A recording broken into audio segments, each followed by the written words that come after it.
में करोड़ों करोड़ परिजनों तक जाएगा। आदरणीय श्री अमित शाह जी का हम अपनी तालियों के माध्यम से अभिनंदन करते हैं संबोधन हेतु।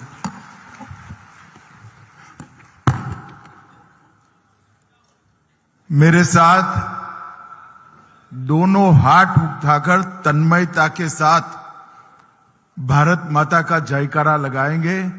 भारत माता की। मंच पर उपस्थित आज के कार्यक्रम के उत्सव मूर्ति,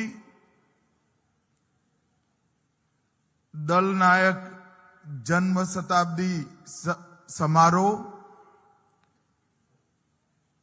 श्रीमान डॉक्टर चिन्मय पंड्या जी,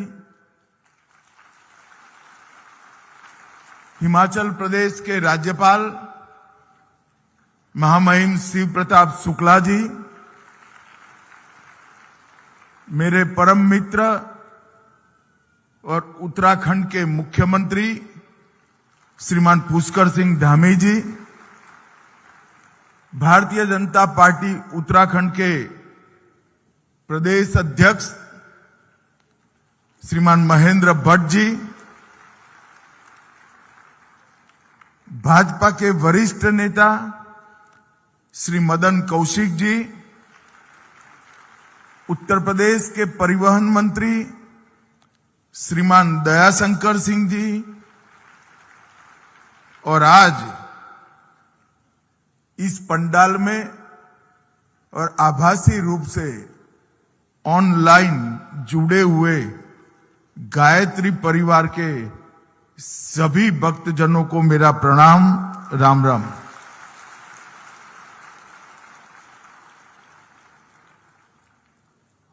आज मैं देवभूमि उत्तराखंड में आया हूं।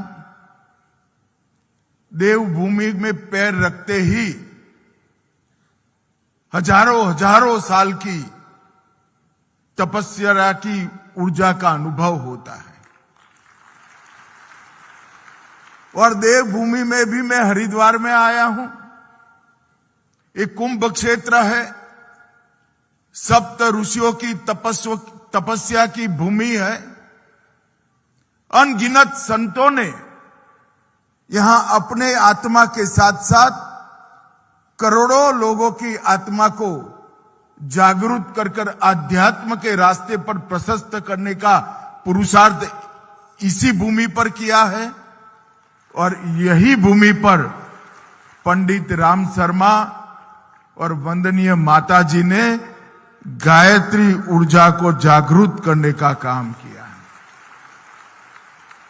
आज अखंड ज्योति सम्मेलन में आकर मैं सच अर्थ में अखंड ऊर्जा और चेतना की अनुभूति कर रहा हूं। ये मेरा मन ही जानता है यहां से कितनी चेतना लेकर मैं वापस जाऊंगा। आस्था, अध्यात्म और संस्कृति, ये तीनों का ये संगम स्थल है। और पूजनीय पंडित जी ने, श्री राम शर्मा जी ने आस्था, अध्यात्म और संस्कृति, ये तीनों को पुनर्जीवित करने के लिए व्यक्ति निर्माण का रास्ता चुना। हर व्यक्ति के अंदर बसे हुए परमात्मा रूपी आत्मा को जागरूक और ऊर्जावान करने का काम किया। और आज मैं तो चिन्मय जी को अभिनंदन देना चाहता हूं, बहुत बहुत अभिनंदन देना चाहता हूं। चारों सम्मेलनों का थीम उनका बड़ा प्रशंसनीय है, परंतु आज उन्होंने राष्ट्र निर्माण का संकल्प का जो काम लिया है वो सच अर्थ में बहुत प्रशंसनीय है। मित्रों, जो लोग सनातन धर्म को जानते हैं, भारतीय संस्कृति को जानते हैं, भारत के इतिहास को जानते हैं, वो सभी को सिर्फ मान्यता नहीं, दृढ़ विश्वास है कि विश्व भर की समस्याओं का समाधान अगर कहीं एक जगह है तो भारतीय परंपरा में विश्व भर की समस्याओं का समाधान। तो आध्यात्मिक रूप से भारत का पुनर्निर्माण वो सिर्फ भारत के लिए नहीं, समग्र विश्व के लिए कल्याणकारी होने वाला है। और कई सारे अर्थद्रष्टाओं ने, स्वामी विवेकानंद जी हो, महर्षि अरविंद हो या पूजनीय पंडित राम शर्मा जी हो, ये सब ने अपनी ओजस्वी वाणी में विश्वास व्यक्त किया है कि जब भारत अपने पूर्ण तेज के साथ जागरूक होगा, समग्र विश्व को, समग्र ब्रह्मांड को तेजोमय बनाएगा। और मुझे विश्वास है ऐसी मनुष्यों की, ऐसे अर्थद्रष्टाओं की वाणी कभी विफल नहीं जाती है। उनके मुख से जो सत्य वचन निकले हैं, इसको हम सब ने ब्रह्मा के वचन मानकर ही आगे बढ़ना पड़ेगा और विश्वास के साथ आगे बढ़ना। और पंडित राम शर्मा ने भक्ति को मंदिर के गर्भगृह से निकालकर लोगों के मुंह तक, जिह्वा तक, आत्मा तक पहुंचाने का काम किया गायत्री मंत्र के माध्यम से। ये आज जो विशाल समागम दिख पड़ा है, सातों नगरों में भी आभासी स्वरूप से इसको गायत्री परिवार के सभी लोग देख रहे हैं और देश और विश्व भर में देख रहे हैं। इतना बड़ा भक्तों का समूह एक जीवन में सृजित करना, इससे बड़ा कोई काम नहीं हो।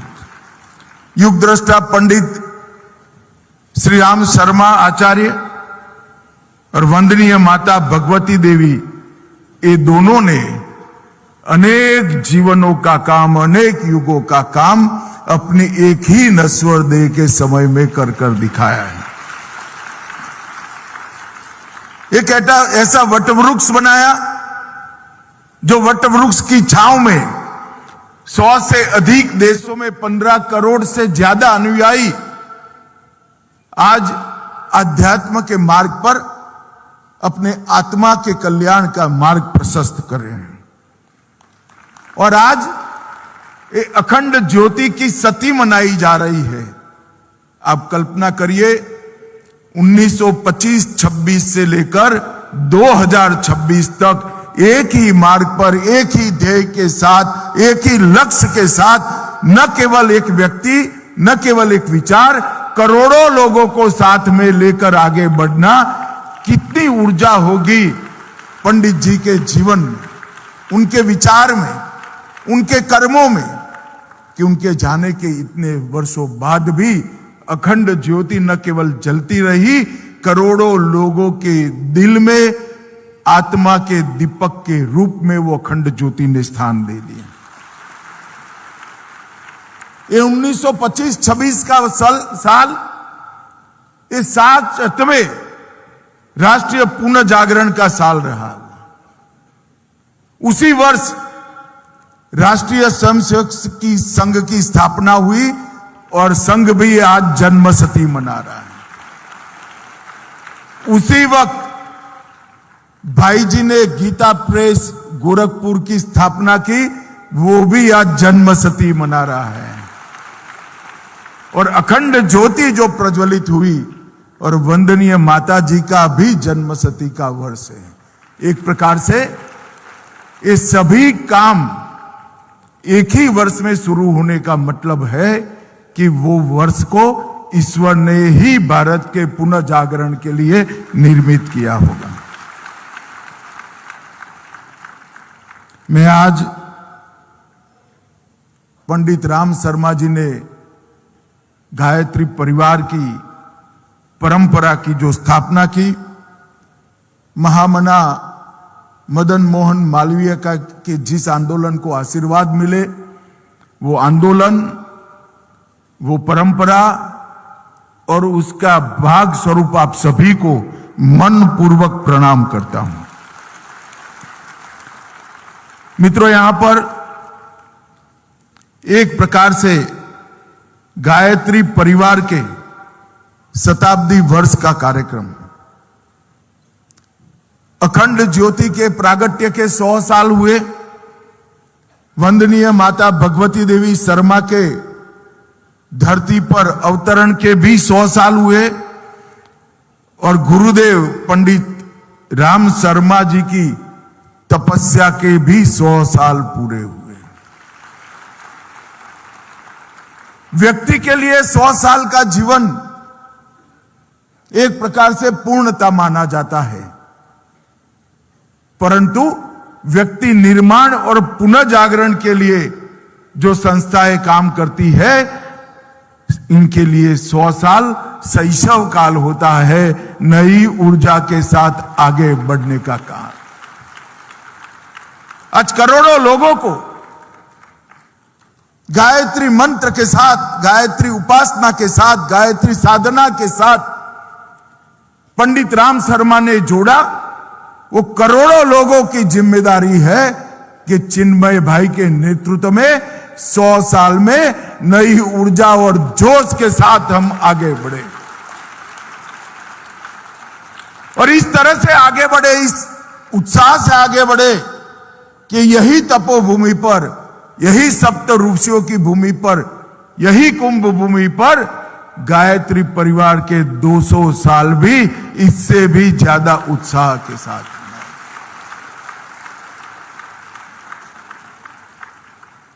और आज जो राष्ट्र निर्माण का संकल्प का दिन तय किया है, मैं आपको बाद में बात करूंगा, परंतु राष्ट्र निर्माण का संकल्प ये आज कितना समयोचित है, इसकी भी मैं बात करूंगा। परंतु मैं पंडित राम शर्मा के जीवन पर बात करना चाहता हूं। देश भर के इतिहास का, देश के महापुरुषों का और आध्यात्मिक जीवन को ऊर्जा लेने वाले अनेक संतों के जीवन का मेरा गहरा अध्ययन है। और मैं आज गायत्री परिवार के कार्यक्रम में आया हूं इसलिए नहीं कह रहा हूं, गायत्री परिवार की अखंड ज्योति की शताब्दी है इसलिए नहीं कह रहा हूं। मेरे मन की मान्यता है, भारतवर्ष पंडित राम शर्मा के उपकारों से कभी मुक्त नहीं हो पाएगा। एक जीवन में करोड़ों लोगों को व्यक्ति निर्माण के आंदोलन के साथ जोड़ना, भक्ति के साथ जोड़ना, आध्यात्म के रास्ते पर प्रशस्त करना और गायत्री मंत्र का एक प्रकार से पुनर्जीवन करने का काम। सनातन धर्म में कई कुरीतियां आ गई। बहनें गायत्री मंत्र नहीं बोल सकती। क्यों नहीं बोल सकती? किसी के पास जवाब नहीं था। और एक कुरीति को तोड़ने का काम पंडित राम शर्मा ने, हर जाति, हर समाज और लिंग भेद के बगैर गायत्री मंत्र के माध्यम से हर आत्मा को कल्याण का मार्ग प्रशस्त करने का रास्ता पंडित गायत्री शर्मा ने बताया। और पंडित राम शर्मा जी ने मदन मोहन मालवीय ने जो उनको सीख दी थी कि गायत्री मंत्र के ज्ञान को जन जन तक पहुंचाओ, उसको अपना जीवन मंत्र कर दिया। वसंत पंचमी के दिन ही अखंड ज्योति का प्रागट्य हुआ और फिर मथुरा की पुण्य भूमि से एक कुंभ क्षेत्र में गुरुदेव उसको लेकर आए और उन्होंने पूरा जीवन इसको समर्पित कर दिया। 1971 में इस पुण्य भूमि पर ज्योति का प्रागट्य हुआ, शांति कुंज की स्थापना हुई और गुरुदेव ने जो रास्ता बताया, जो करोड़ों लोगों ने उस रास्ते पर चलना प्रशस्त किया, युग कोई धर्म नहीं बदल सकता, युग कोई धर्माचार्य भी नहीं बदल सकता, युग कोई फिलॉसफी नहीं बदल सकती। इन्होंने एक सूत्र दिया, बड़ा सरल सूत्र दिया। मैं मानता हूं उस सूत्र ने पूरे भारत को रास्ता दिखाया। उन्होंने कहा, हम बदलेंगे, युग बदलेगा। जब तक व्यक्ति नहीं बदलता है, राष्ट्र भी नहीं बदलता है, समय भी नहीं बदलता है, युग बदलने का तो सवाल ही नहीं है। हर व्यक्ति को अच्छा व्यक्ति बनना, हर व्यक्ति को आध्यात्म के रास्ते पर जाना, अगर हर व्यक्ति आध्यात्म के रास्ते पर चल पड़ता है तो युग का परिवर्तन अपने आप हो जाता है। और देखिए साहब, देखते देखते देखते इतने सालों के कम समय में 15 करोड़ परिवार इस आंदोलन के साथ जुड़ गए। उन्होंने धर्म को कर्मकांड के आवरण से निकालकर वैज्ञानिक अध्यात्म के साथ जोड़ने का काम गुरुदेव ने किया। हम बदलेंगे, युग बदलेगा। और गायत्री मंत्र, ये दोनों के बीच में गहरा रिश्ता है। गायत्री मंत्र संस्कृत में रचा गया एक मंत्र मात्र नहीं है। हमारे यहां सनातन धर्म में कल्पना है कि देव और दानव दोनों हमारे शरीर के अंदर बसते हैं। गायत्री मंत्र के 24 अक्षर जो है, वो 24 सद ग्रंथियों को झंकृत करते हैं। जब आप आपकी नाभि से गायत्री मंत्र का उच्चारण करते हो, वो 24 अक्षर तप, दान, वीरता, धैर्य, तेज, तपस, इस सारे गुणों को पोषित करने वाली ग्रंथि को झंकृत करते हैं। और पद्मासन के अंदर नाभि से बोला गया गायत्री मंत्र हमारे अंदर की सद ग्रंथियों को झंकृत कर कर एक्टिवेट करता है। और उसके साथ ही इसकी विरोधाभासी जो ग्रंथि है, जिसको हमारे शास्त्रों ने असुर का कहा, तप के सामने उपभोग है, वीरता के सामने कायरता है, दान के सामने लोभ है, वो 24 ग्रंथियों का समन भी करता है और सद ग्रंथियों को उत्तेजित करता है। अगर हर व्यक्ति के अंदर ये 24 गुण गायत्री मंत्र के उच्चारण से बढ़ते हैं और साधक जब आगे बढ़ता है तो अपने आप सारे आवरण हटते जाते हैं। तो हम बदलेंगे का जो नारा है, इसको उन्होंने गायत्री मंत्र के साथ जोड़ा। हम कैसे बदलेंगे? हमारी वृत्तियों को बदलेंगे, हमारे गुणों को बदलेंगे, सद्गुणों का विकास करेंगे और खराब गुणों का धीरे धीरे धीरे ह्रास कर कर हम आध्यात्म को जागरूक कर कर आगे के रास्ते पे निकलेंगे। ये वैज्ञानिक आधार देने का काम पंडित राम शर्मा जी ने किया। गायत्री मंत्र की रचना समग्र पृथ्वी पर बसते मानवों के कल्याण के लिए की गई, मगर धीरे धीरे वो कर्मकांड बनकर रह गया था। पंडित राम शर्मा ने गायत्री मंत्र को वैज्ञानिक आधार देकर नई ऊर्जा देने का काम किया। जो युवा मेरा भाषण सुन रहे हैं, उनको मैं कहना चाहता हूं, मुझे भी मेरे गुरुजी ने जब गायत्री मंत्र का अर्थ समझाया और उसका उच्चारण करने की पद्धति समझाई, उसके बाद में मेरी सोच, मेरे व्यक्तित्व, मेरी बुद्धि और मेरे आत्मा की गति में बहुत बड़ा परिवर्तन आया। आप एक बार मन से प्रयोग कर कर देखिए, पंडित शर्मा के आशीर्वाद प्राप्त कर कर स्वार्थ छूटता जाएगा, परमार्थ बढ़ता जाएगा, कायरता निकलती जाएगी, हिंसा बगैर की वीरता अपना स्थान ले लेगी और बुद्धि सदमार्ग पर प्रवृत्त हो जाएगी। और ये अखंड ज्योति बिना किसी विज्ञापन के, बिना किसी बाहरी सहायता से 100 से अधिक भाषाओं में करोड़ों लोगों के पास पहुंचती है। ये पंडित राम शर्मा और वंदनीय माता जी की एक प्रकार से तपस्या का परिणाम है। बचपन से देशभक्त रहे, आजादी के लिए संघर्ष किया, नमक सत्याग्रह में अंग्रेजों की लाठियां भी खाई और आजादी के बाद समाज में पनपी हुई कुरीतियों के खिलाफ पंडित राम शर्मा ने आंदोलन छेड़ा, जात पात की बेड़ियों को तोड़ी, समाज को बराबरी का रास्ता दिखाया और महिलाओं को गायत्री मंत्र की उपासना करने का अधिकार दिया। आज यहां पहला दिन था, उस वक्त चिन्मय जी ने आदिवासी भाइयों को यहां बुलाया था। इससे बड़ा काम चिन्मय जी कोई नहीं। आपने बहुत अच्छा किया और एक प्रकार से पंडित राम शर्मा के रास्तों को आप आगे ले जाने का काम। कई सारी कुरीतियां उन्होंने दहेज हटाएंगे ऐसा नहीं कहा, मेरी बात ध्यान से सुनिएगा, दहेज नहीं लेंगे नहीं कहा,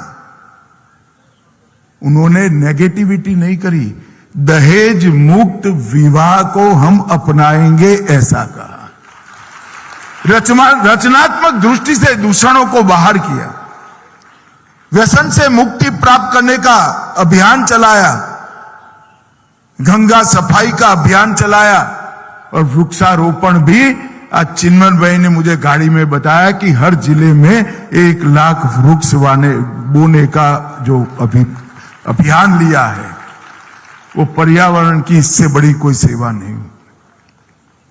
और ये जो उन्होंने सूत्र दिया, अपने आप को सुधारना संसार की सबसे बड़ी सेवा है,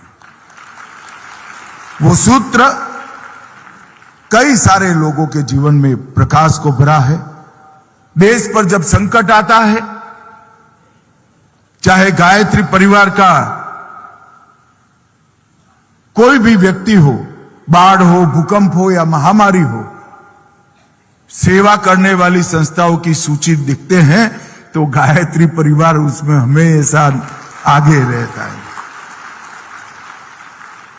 मुट्ठी भर अन्न और समयदान वो देश भर के समाज के उत्थान के लिए काम करने वाला जो संगठन है, उनके लिए अनुकरणीय सूत्र बन गए। मुट्ठी अन्न का संकल्प उसने संस्थाओं को किसी धनपति या किसी धन्ना सेठों के से मुक्त कर दिया। और समयदान, इसने कोई प्रचार के बगैर मूक सेवा कर कर विचार को घर घर पहुंचाने वाले कार्यकर्ताओं की फौज खड़ी कर।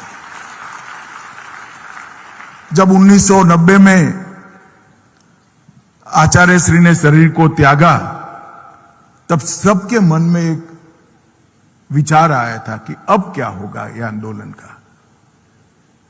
और अद्भुत ऊर्जा के साथ माता जी ने 15 लाख लोगों के बीच में घोषणा की, ये मिशन देव द्वारा संचालित मिशन है, ये रुकेगा नहीं और तेजी से बढ़ेगा। और माता जी ने इसको आगे बढ़ाया, फिर प्रणव भाई और अब चिन्मय जी। ये मिशन देव द्वारा संचालित मिशन है। वो अपने आप में आत्मविश्वास तभी आता है जब मिशन के उद्देश्यों के बारे में संपूर्ण स्पष्टता। उन्होंने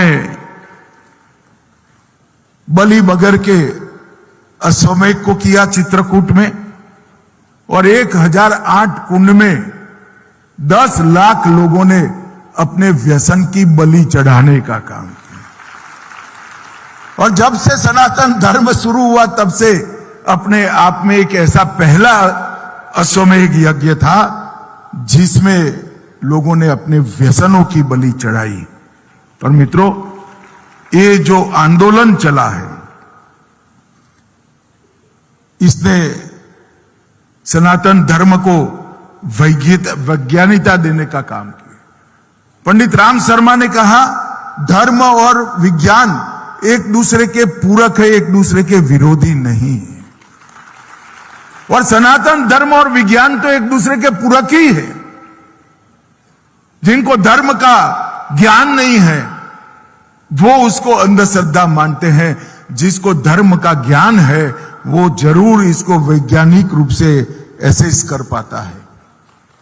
अध्यात्म को तर्क की कसौटी पर कसने की पहली बार शुरुआत पंडित राम शर्मा ने की और यहां ब्रह्म वर्चस्व शोध संस्थान की स्थापना भी की। वैज्ञानिक अध्यात्मवाद ये आधुनिक भारत में देने का संपूर्ण श्रेय किसी एक व्यक्ति को जाता है तो पंडित राम शर्मा के हाथ में। मैं आया था देव संस्कृति विद्यालय में, मेरा भाषण रखा था प्रणव जी ने। मुझे तो आश्चर्य हुआ, एक हाथ में वेद और दूसरे हाथ में लैपटॉप लिए हुए युवाओं को जब मैंने देखा तो मन एक अनेक प्रकार की शांति से निश्चिंत हो गया। जब इस देश का युवा वेद, उपनिषद और पुराणों को आगे बढ़ाता है और साथ में विज्ञान का भी आधार रहता है तो हम जरूर आगे बढ़ेंगे। मित्रों, अभी कुछ साल पहले हमारे देश की आजादी की 75वीं वर्षगांठ मनाएगी। 75वीं वर्षगांठ के वक्त नरेंद्र मोदी जी ने कई प्रकार से उसको मनाने का संकल्प किया। उस वक्त आजादी के आंदोलन का इतिहास इस देश के किशोर और युवाओं के सामने रखने का काम किया। एक एक गांव में जो आजादी के आंदोलन लड़ने वाले स्वतंत्र सेनानी थे उसको ढूंढ कर उनका महिमा मंडन करने का काम किया। आजादी से अब तक 75 साल तक देश ने जिन जिन क्षेत्रों में विकास किया है उसको भी पूरे देश के सामने रखकर गौरव भरने का काम किया। मगर तीसरा काम बड़ा महत्वपूर्ण था।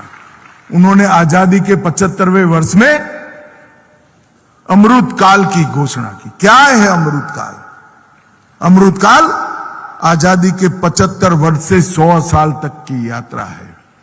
और उन्होंने एक संकल्प इस देश की जनता के 130 करोड़ की जनता के लिए घोषित किया कि हम सब भारतीय मिलकर जब आजादी की शताब्दी मनाई जाएगी 15 अगस्त 2047 को एक ऐसे भारत की रचना करेंगे जो हर एक क्षेत्र में विश्व में सर्वप्रथम होगा, ऐसे भारत के। और एक पूर्ण विकसित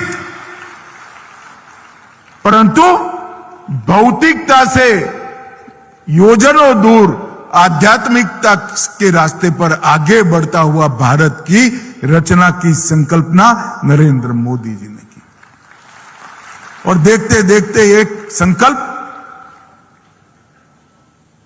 देश के 140 करोड़ लोगों का संकल्प बना। मित्रों, मैं एक कॉलेज में इस संकल्प पर वक्तव्य देने का, एक बच्ची खड़ी हो गई। इन्होंने कहा, आपको लगता है क्या हमारे संकल्प लेने से देश आगे बढ़ जाएगा? तब मैंने उसको कहा था, एक व्यक्ति जब एक कदम उठाता है तो एक ही कदम उठता है। 140 करोड़ लोग एक दिशा में एक कदम उठाते हैं तो 140 कदम देश आगे, 140 करोड़ कदम देश आगे। और इस संकल्प को समाज सेवी संस्थाओं की मदद के बगैर पूरा नहीं किया जा सकता। आज मैं गायत्री परिवार के मंच पर आया हूं।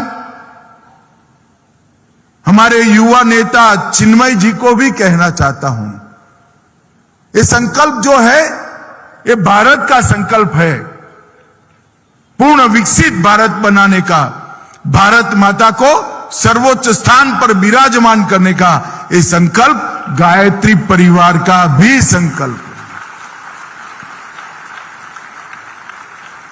पंडित राम शर्मा जी ने जो व्यक्ति निर्माण से राष्ट्र निर्माण, व्यक्ति निर्माण से युग निर्माण, इसकी संकल्पना रखी है, हर नागरिक को हम ऐसे भारत के निर्माण की संकल्पना के साथ जोड़ दें। और स्वामी विवेकानंद जी को चिन्मय जी ने कोट किया। विवेकानंद जी ने एक बार कहा था कि सारे देवी देवताओं के मंदिर कुछ समय कर बंद कर उसमें भारत माता की मूर्ति को प्रस्थापित कर हम भारत माता की आराधना। तो गायत्री मंत्र से हमारे अंदर जो सद्वृत्तियों की वृद्धि होती है, एक चेतना जागृत होती है, आध्यात्म के रास्ते पर हम प्रशस्त होते हैं। इस सभी ऊर्जा चेतना का उपयोग हम ऐसे भारत की रचना करने के लिए बनाए जो भारत न केवल अपना समग्र ब्रह्मांड के कल्याण की कल्पना के साथ पूरे विश्व की कल्पना के लिए, कल्याण के लिए आगे बढ़े। मित्रों, आज मैं आप सभी को बताना चाहता हूं, इस 10 वर्ष के अंदर देश में काफी परिवर्तन हो गए। वर्षों से जिसकी राह देखते थे, 550 साल से रामलल्ला अपमानित अवस्था में बैठे थे, वहां आज अयोध्या में भव्य मंदिर का निर्माण हो गया। औरंगजेब ने तोड़ा हुआ काशी विश्वनाथ कॉरिडोर आज फिर से बन चुका है। 16 बार टूटने के बाद आज सोमनाथ का मंदिर दैदीप्यमान होकर सनातन की भगवी ध्वजा को शिखर तक पहुंचा। धारा 370 हट चुकी है। देश कॉमन सिविल कोड के रास्ते पर आगे बढ़ चुका है। और आज एक जमाने में हिंदुत्व की बात करने में भी लोग झिझकते थे, आज गर्व से हमारी संस्कृति और हमारे धर्म की बात करते हैं। मैं तो आज आया हूं गायत्री परिवार के मंच पर। ऐसे राष्ट्र के निर्माण में गायत्री परिवार भी लगे। व्यक्ति निर्माण से समाज निर्माण और व्यक्ति के परिवर्तन से युग परिवर्तन का जो नारा पंडित राम शर्मा ने दिया, वो 130 करोड़ भारतीयों का नारा बने और हम सर्वोच्च स्थान पर बैठे हुई भारत माता को अपने जीवन काल में देख पाए।